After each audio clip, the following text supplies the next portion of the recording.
Shalom Bapak Ibu Saudaraku, kita bertemu kembali pada kesempatan ini untuk bersama-sama kita mau merenungkan firman Tuhan. Apa kabar Bapak Ibu Saudara?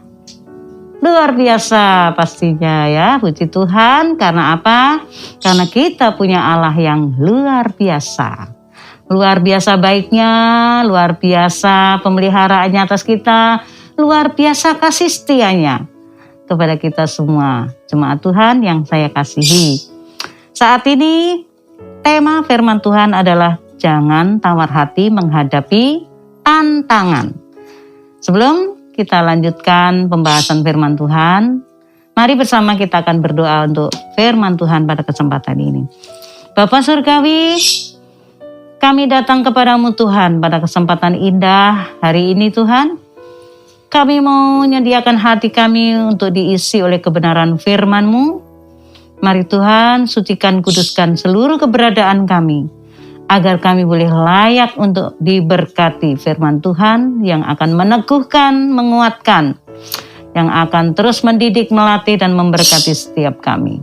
Hamba-Mu dengan segala keterbatasannya, Tuhan urapi pakai hamba-Mu, lidah bibirnya, untuk menyampaikan berita firman-Mu. Kami mau sambut firman Tuhan pada kesempatan ini di dalam nama Tuhan Yesus. Kami sudah berdoa dan mengucap syukur. Yang siap terima firman Tuhan, kita katakan amin. Puji Tuhan Bapak Ibu Saudara. Pada kesempatan ini kita merenungkan firman Tuhan ya. Tadi sudah saya sampaikan tema firman Tuhan pada kesempatan ini adalah jangan tawar hati saat kita menghadapi tantangan. Yuk kita mau membaca firman Tuhan di dalam 2 Korintus 4 ayat 16-18, demikian bunyi firman Tuhan. Jangan tawar hati juga waktu menghadapi maut. Sebab itu kami tidak tawar hati, tetapi meskipun manusia lahiriah kami semakin merosot, namun manusia batiniah kami dibaharui dalam sehari ke sehari. Sebab penderitaan ringan yang sekarang ini mengerjakan bagi kamu kemuliaan kekal yang melebihi segala-galanya, jauh lebih besar daripada penderitaan kami. Sebab kami tidak memperhatikan yang kelihatan, melainkan yang tak kelihatan, karena yang kelihatan adalah sementara, sedangkan yang tak kelihatan adalah kekal. Luar biasa firman Tuhan pada kesempatan ini. Dikatakan bahwa di sana Rasul Paulus mengatakan bahwa penderitaan yang sekarang ini tidak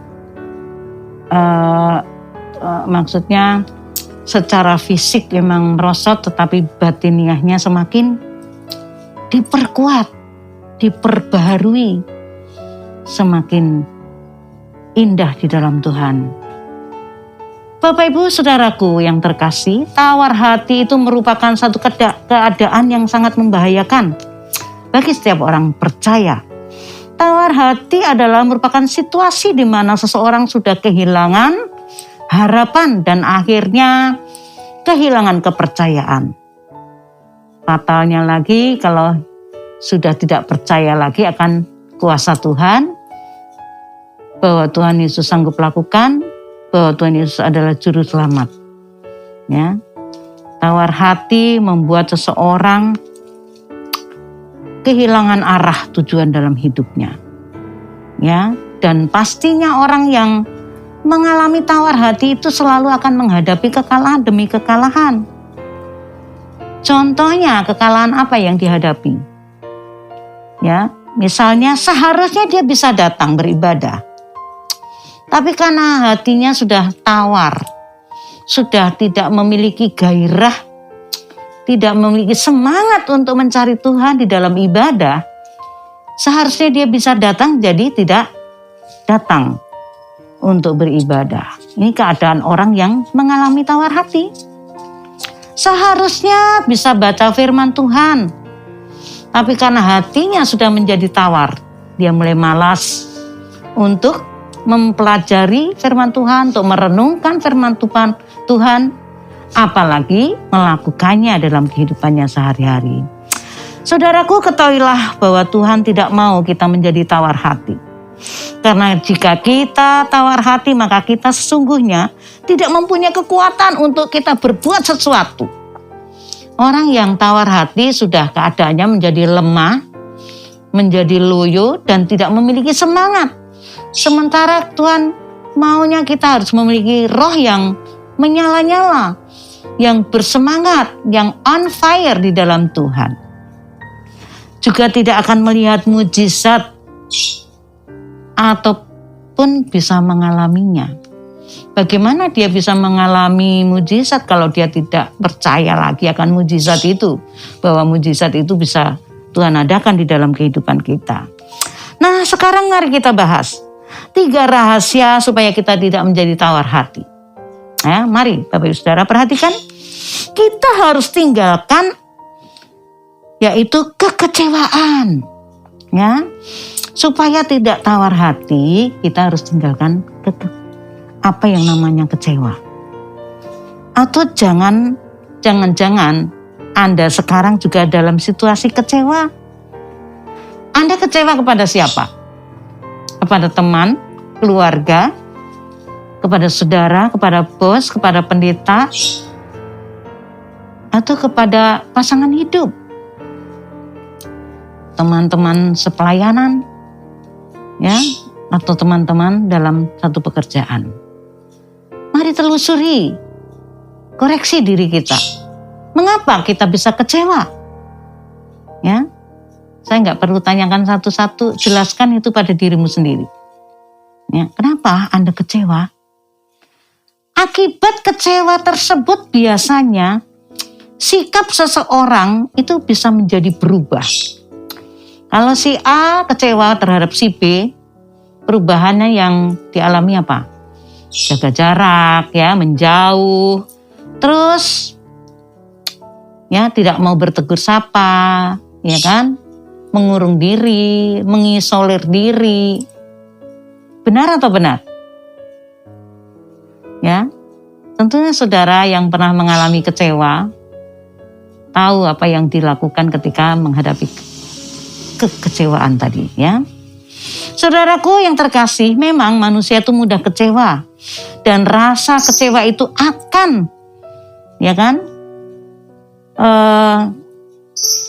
selalu membawa dia untuk jaga jarak juga kepada Tuhan, ya.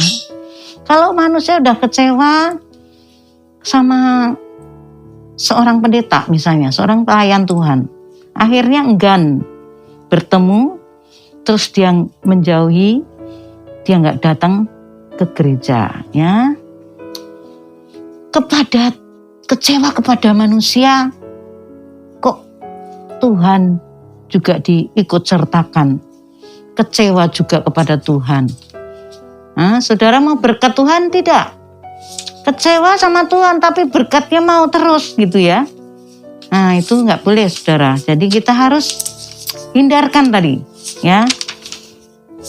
Untuk tidak tawar hati, kita harus buang kekecewaan, ya. Bagaimana caranya supaya kekecewaan itu hilang? Untuk menetralisir rasa kecewa itu kita harus dekat dengan firman Tuhan, Bapak Ibu Saudara. Sekarang adakah kemauan kita untuk merenungkan firman Tuhan, membaca firman-Nya, dan minta kepada Tuhan untuk supaya kita bisa mengerti firman-Nya? Atau malah boro-boro mau baca firman Tuhan, dikirim renungan setiap hari sama Ibu Gembala, sama Bapak Pendetanya, itu aja loh, langsung dihapus, ya. Belum sempat dibaca, baru saya kirim sudah mengucapkan terima kasih. Saya berpikir ya, baru saya kirim kok sudah ada ucapan terima kasih, jangan-jangan itu nggak dibaca. Ucapan terima kasihnya tadi hanya untuk menyenangkan hati saya gitu. Saya berpikir seperti itu. Sementara saya kalau mendapat sesuatu firman renungan, udah mampir di HP saya, lihat WA saya akan baca dulu. Berkat apa yang saya dapatkan dari renungan yang sudah saya terima ini? Nasihat atau teguran apa yang saya dapatkan? Wah, ini menguatkan saya, ini memberkati saya, ini menegur saya. Gitu. Saya baru ketik kepada si pengirim tadi. Terima kasih, Tuhan Yesus memberkati. Terima kasih Pak untuk renungannya. Ya, mungkin saudara berpikir begini. Lah, setiap hari saya dapat 5 kiriman renungan dari hamba Tuhan. Capek baca. Aduh, Bapak Saudara. Seharusnya malah senang. Itu makanan buat rohani kita. Mengenyangkan, menguatkan. Satunya mungkin menegur dosa. Satunya memberikan nasihat. Satunya memberikan kekuatan. Luar biasa. Bersyukurlah Bapak Saudaraku kalau setiap hari saudara mendapatkan kiriman bacaan renungan. Itu ya, itu sangat memberkati kita. Dan itu saya rasa cara kita sebagai hamba Tuhan untuk memberikan asupan makanan rohani buat jemaatnya. Supaya di masa pandemi ini yang jarang-jarang ke gereja tetap terisi. Ya, tetap dibangun imannya, tetap diberikan menu-menu yang sehat. Ya, jadi jangan merasa terusik, merasa terganggu. Ini menu-menui memori saja. Ini membuat saya capek ngapus-ngapus. Ya, nah kalau yang dikirim itu hal-hal yang nggak benar, misalnya film-film yang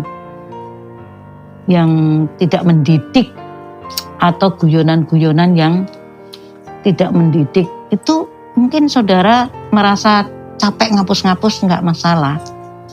Ya, saya maklumi.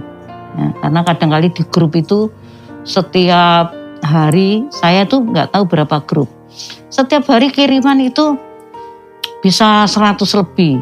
Ya, kalau itu nggak bermanfaat langsung di-delete nggak apa-apa. Tetapi kalau renungan firman Tuhan, saya berpesan kepada Bapak Saudara, jangan sekali-kali dihapus ya sebelum direnungkan, sebelum dibaca. Apa nasihat Tuhan melalui hambanya saat ini? Barangkali memang itu Tuhan yang izinkan untuk menegur kita, untuk menasihati kita. Jadi terima ya. Nanti Tuhan yang akan bekerja, Roh Kudusnya akan terus memberikan pencerahan dalam hati dan pikiran kita. Jangan sampai kita kecewa kepada sesama dan Tuhan lalu kita menolak dia, menolak firman-Nya. Karena firman Tuhan itu menyehatkan rohani kita. Yang kedua, kita harus terus membangun manusia rohani kita. Ya. Di dalam ayat tadi 16 dikatakan, sebab itu kami tidak tawar hati, tetapi meskipun manusia lahiriah kami semakin merosot, namun manusia batiniah kami dibaharui dari sehari ke sehari.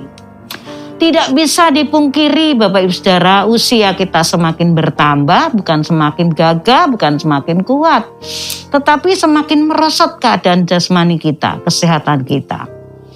Tetapi rohani kita jangan ikut merosot. Harus menjadi kuat, ya, menjadi sehat, menjadi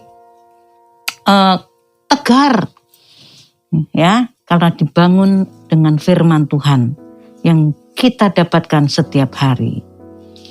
Nah, orang yang memiliki kehidupan rohani yang terus dibangun akan tidak mudah tawar hati. Caranya bagaimana supaya kita tidak mudah tawar hati dan rohani kita bangun dari sehari ke sehari? Caranya yaitu kita beribadah. Datang ke rumah Tuhan.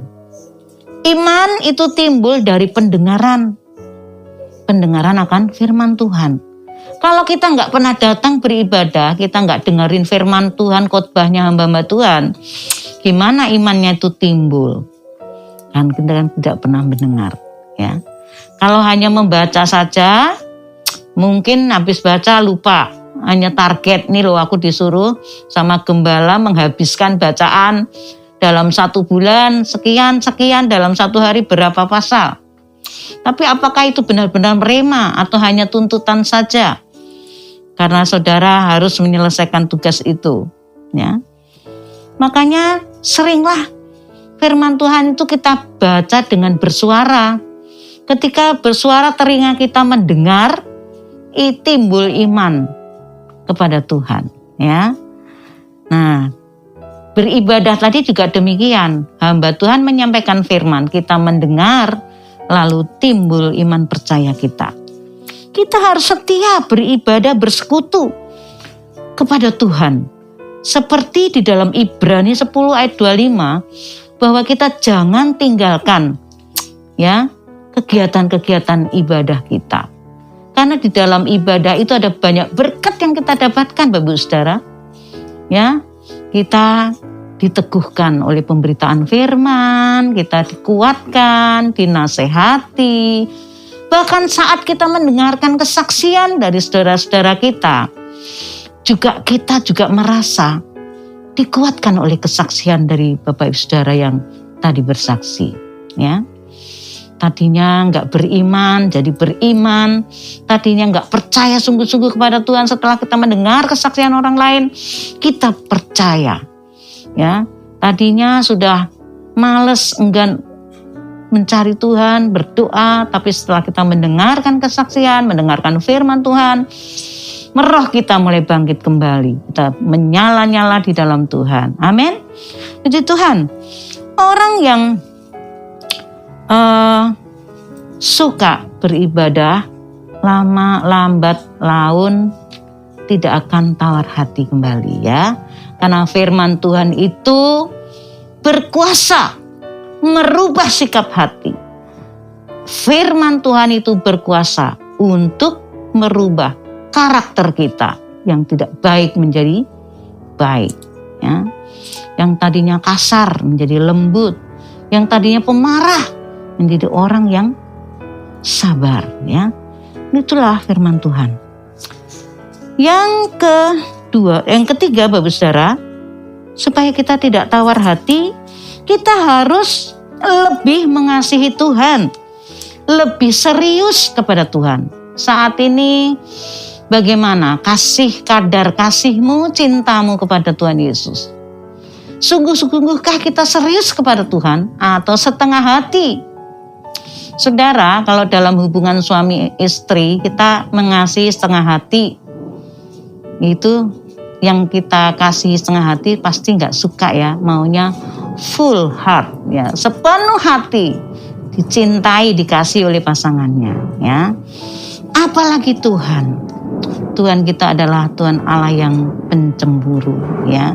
Dia tidak mau anak-anaknya mendua hati, yaitu separuh kepada Tuhan, separuh kepada dunia ini. Tuhan mau kita fokus kita dan prioritas kita utamanya adalah kepada Dia, yaitu Tuhan Yesus. Ya, banyak orang yang tawar hati karena maunya terus hidup nyaman, tidak mau menderita. Sementara bahwa hidup ini adalah tantangan, perjuangan dan penderitaan yang harus kita hadapi hari demi hari. Ya, tidak selalu kita hidup di dalam kesuksesan, keberhasilan, kecukupan. Tuhan kadang-kali membiarkan kita juga dalam kondisi yang kurang, dalam kondisi yang tidak sehat dan sebagainya. Semuanya itu untuk kebaikan kita, Bapak Saudara. Jadi kita harus serius, ya, sama Tuhan. Kenapa? Karena Tuhan Yesus itu Allah yang serius kepada kita, ya. Allah kita yang kita sembah itu adalah yang serius dalam hal menyelamatkan jiwa kita. Harusnya kita ini binasa di dalam api neraka. Tapi karena Tuhan begitu serius memperhatikan kehidupan kita, keselamatan kita, Bapak Saudara, Dia turun ke dunia ini, mati di kayu salib untuk menyelamatkan kita. Tuhan juga serius di dalam memberkati kita, Bapak Saudara. Ya.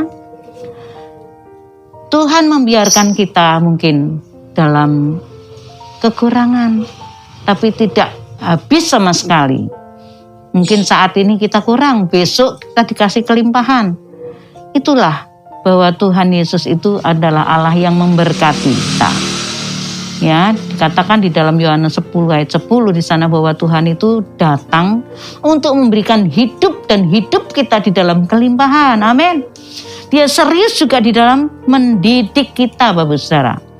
Ya, barang siapa ku kasihi, ya ku hajar dan ku tegur di dalam Wahyu 3 ayat 19. Ya, Tuhan mendidik kita untuk menjadi kita cakap di dalam Tuhan, menjadi bijak di dalam Tuhan, ya, menjadi orang yang juga mampu mengajar orang lain, membawakan firman Tuhan kepada orang lain, menceritakan, bersaksi tentang siapakah Yesus itu. Dia mendidik kita supaya kita menjadi orang yang lembut hati, menjadi orang yang sabar, menjadi orang yang suka, peduli, ya, dan rendah hati sebagaimana Tuhan Yesus sendiri, ya. Kita menjadi orang yang kuat dan dewasa di dalam Tuhan. Saudaraku, marilah kita mulai memperhatikan kehidupan kita. Sudahkah kita sadar akan tujuan hidup kita? Ya. Nah, setelah kita diselamatkan, kita harus memuliakan Tuhan dan juga kita harus mempunyai kiat untuk juga menyelamatkan orang lain. Ya, mari kita bangkit, jangan terus pelihara tawar hati itu. Kita tinggalkan kekecewaan, kita membangun hubungan dengan Tuhan dengan serius, dengan baik, dan kita lebih lagi mengasihi Tuhan. Amin untuk firman Tuhan.